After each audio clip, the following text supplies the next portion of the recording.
Hey, all you comic book readers and true believers, it's Tuesday, and I'm your ever-loving blue-eyed comic book guy, Mitch Harmon. You guys know what's up. Mitch's Picks. For Marvel Comics, The Incredible Hulk, Last Call, one-shot, written by Peter David, art done by Dale Keown. This is a one-shot written by the guy who did the longest-running Incredible Hulk series ever. I think Peter David was on the Incredible Hulk for close to 12 years, writing some pretty iconic stories, making some crazy changes to the Jade Giant that we all know and love. This is basically kind of retelling or revisiting all of his old stories, I guess you could say. Kind of getting you all ready for everything that's been going on in Immortal Hulk.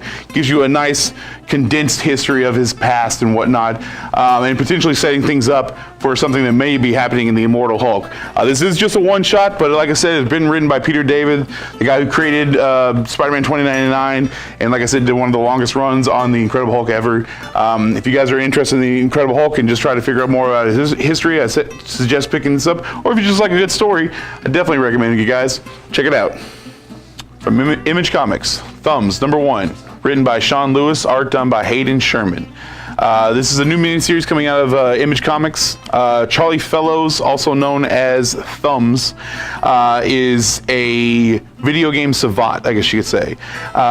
Really, really good at video games, and in this new futuristic sort of world that we have, video games are, well, I guess social media in general, really gets you ahead in life. It allows you access to different types of schools, allows you better care, so on and so forth. But it's also a good way to kind of keep monitor on everyone and make sure everyone's doing what they need to be doing, I guess you say, for the good old betterment of society and whatnot.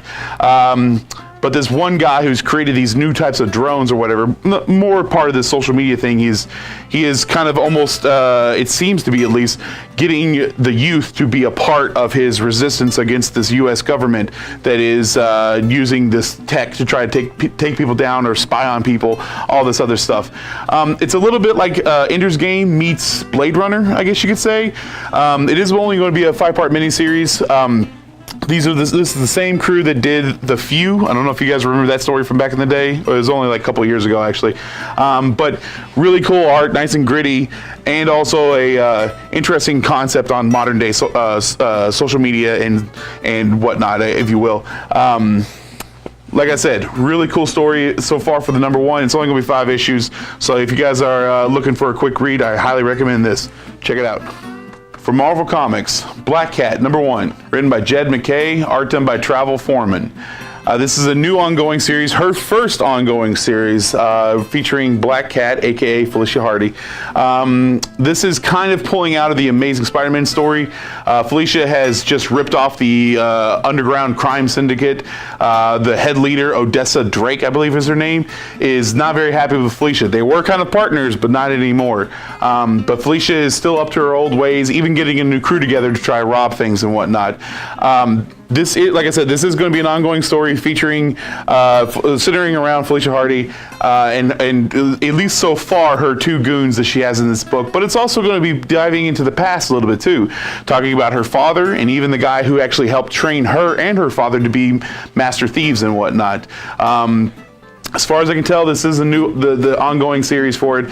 I don't believe it is going to be a mini, but you never know how long with some of these B-list heroes, I guess you could say, how long their stories will go on. B-list hero, anti-hero, kind of a thief, so not really a hero, but whatever, guys. It is a new book, spinning out of the Amazing Spider-Man stuff, plus also Jed MacKay, really good writer, Travel Foreman. I really enjoy the art as well, and this also has a backup story. I can't remember her name, but she did all these Marvel Cat variants, and she's got a little backup story with Black Cat and her 4 cats. 3 are only pictured at this point, but it's a nice little fun story. And like I said, anything that expands upon the Amazing Spider-Man universe, I'm on board, guys. Check it out.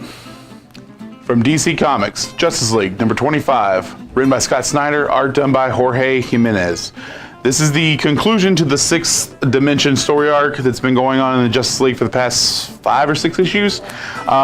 Basically, Superman has been trapped into the 6th dimension, pure darkness and blackness, while the modern day Justice League is trying to fight the future Justice League, because the future Justice League is basically sacrificed millions of lives in order to try to attain peace. You know that old tried and true thing they always try to do? It's peace through violence. That always works out perfectly for everyone.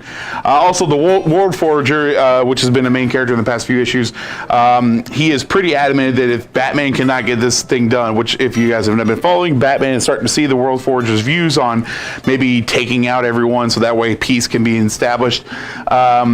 If Batman cannot do this for the World Forger, he's going to do it himself. This is the conclusion to the sixth dimension, but mostly the reason I'm really interested in it is because this title up here is the prelude to the DC Year of the Villains. And if you guys read the DC Year of the Villains, you know some very crazy things that happened to Lex Luthor, and it kind of helps explain a little bit more of that in this.